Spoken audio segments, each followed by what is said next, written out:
गत 28 तारीख दिन प्राय 2:30 बजे समय जहाँ आम एफआईआर कॉपी देखुलु आम जेई एमआई जी लिखिक देते आपण मानकर मीडिया रे मध्य प्रेस मीडिया हो कि इलेक्ट्रोनिक्स मीडिया रे देखल से आसी थाना के केस देवाले खपराखोल थाना किंतु खपराखोल थाना रे से केस रिसीव नहीं कला से तरीक बलांगीर एसपी ऑफिस के और सेन बलाईर टाउन थाना रे एफआईआर देछन आम जहाँ देखुलु प्रेस मीडिया हो कि इलेक्ट्रोनिक्स मीडिया हो कि सोशल मीडिया रे जे भिक्टिमटा जेन अभियोगटा करथिले और जी तार तो 21टा अच्छा से आर्म्स केस भी तांको लगी से बंदूक धरिक ऑफिस रे देखावाटा फॉल्स बिल करी टंका देवाटा आपण मैंने जानी एवं सारा खपराखोलवासी जानिछन जेन माने भी तांको जानिछन जे से केन प्रकृतिर लोक से समिति सभ्य जे विगत दिन 2022 रे से चेयरमैन लगी भारतीय जनता पार्टी प्रार्थी होते समर्थित प्रार्थी हिसाब रे आज जिते बेले सारा ओडिशा रे भारतीय जनता पार्टी सरकार गढ़ीचे आज पाटनाड़े भारतीय जनता पार्टी विधायक एवं बलाई सांसद असन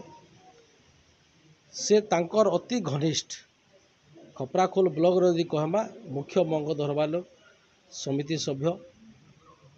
भई बाबू आर जी आज ने विगत दिन इ प्रकार तांकर नारे बहुत गुटे अभियोग थिला आज मुझे धन्यवाद देमी से जेके जे तांकर ऊपर जेतेले से बंदूक धरिके तांको डरेक फल्स बिल करवाले करुले आउ से जेतेबेले खपराखोल थाना रे एफआईआर नहीं रखला परे से बलाईर एसपी ऑफिस के जाइए बलाईर एसपी ऑफिस टाउन थाना रे बलाईर केसटा देछन आउ आमे आशा रखमु जे खपराखोल पुलिस इमिडिएटली थानार सीसीटीवी फुटेज दुईटा आसला जेन पाखे जेन फॉरेस्ट ऑफिस सेन सीसीटीवी फुटेज ऑफिस रो फुटेज एवं अन्य केन जगह जदि आउ केनटा जदि अच्छे कैमरा लगी बोले से इमिडिएटली आम आज आलोचना करछुँ आज विजु जनता दल तरफ आम आसलु आम लिखित कर देछुँ जदि आगामी दिन में जदि इतार उपरे जदि क्रियानुष्ठान ग्रहण करानी गला तांको जदि अरेस्ट करानी गला आम आलोचना कहते खपराखोल थाना एसी को जे जनता आपण माने इमिडिएटली जनता गोटे ढाबारे माटखे ढाबार गोटे झमला होता सेन जड़े पिस्तल धरिक सेन डराधपा करते ड्रफ्र छोड़ुले आम जहाँ अभियोग शुणीलु तांको जब इमिडिएटली अरेस्ट कले ई केस से प्रकार करवा लगी आम आशा रखीचु और आमर आशा अच्छे जे आम सरकारी ऑफिसर उपरे ए प्रकार जदि करबे से सरकारी ऑफिसर से तार उपरे दुर्जय कार्यानुष्ठान ग्रहण करवा से अरेस्ट करी इताके एवं लोकन को समस्त मनोबल को दुर्बल नहीं करूँ सबल करूँ बोल आम कहूँ सर विगत सरकार आपण विधायक थिला बेले आपण गोटे जेहेतु खाली उडबस करथिले बोली कि आपण माने भल कर जानछन दीर्घ 24 वर्ष शासन कार्य जेन समय 2024 मुख्यमंत्री थिले श्रीयुत नवीन पट्टनायक कौन सी कहा के भी से आईन तर्थ जे भी भंग करिथो तार उपरे कार्यानुष्ठान ग्रहण करुथिले किंतु ए सरकार आम देखुचु जहाँ कहबे सेटा नहीं करन आज मुख्यमंत्री जेनटा कहसन जे आम सांगे सांग कार्यानुष्ठान ग्रहण करमु आम कहा के दुर्नीति के आम प्रश्रय नहीं दू कि आज देखुचु सेटा जेन उपमुख्यमंत्री अच्छा तांकर खास लोक खपराखोल ब्लॉक रो आज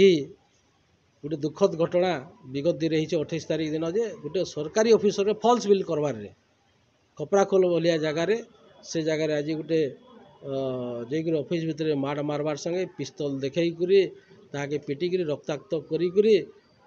जहाँ आम एफआईआर कॉपी देखुल और आपण मीडिया जहाँ लेखा हो कि मैंने टीवी मीडिया भी देखुचु जे ये जिनिसटा यहाँ नहीं हबार कथा आम दृढ़ हिसाब विजु जनता दल आम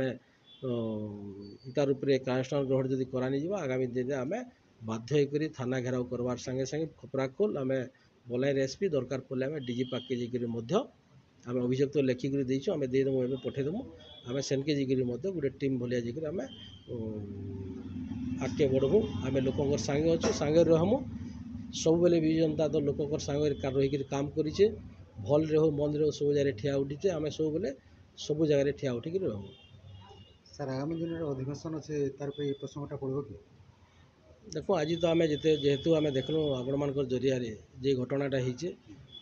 ଭିକ୍ଟିମ୍ के तो आम नहीं भेटबार तेल आम चेष्टा कर से केन जगह अच्छन आम भेटबार चेष्टा कर द्वितीय जिनिस है सबु बेले विजु जनता दल सेटा विधानसभा हो विधानसभा बाहर हो सब बेले से प्रोटेक्ट करवा जिन जगह खराब काम हुआ से के लोक आलोचना के आनवा आउ सुनिश्चित आगामी दिन जहाँ भी करा सेटा विचार विमर्श कर दल संगे कथा दल नेतृत्व मंडली संगे नहीं ताके आम आगे कार्यकारी करूँ।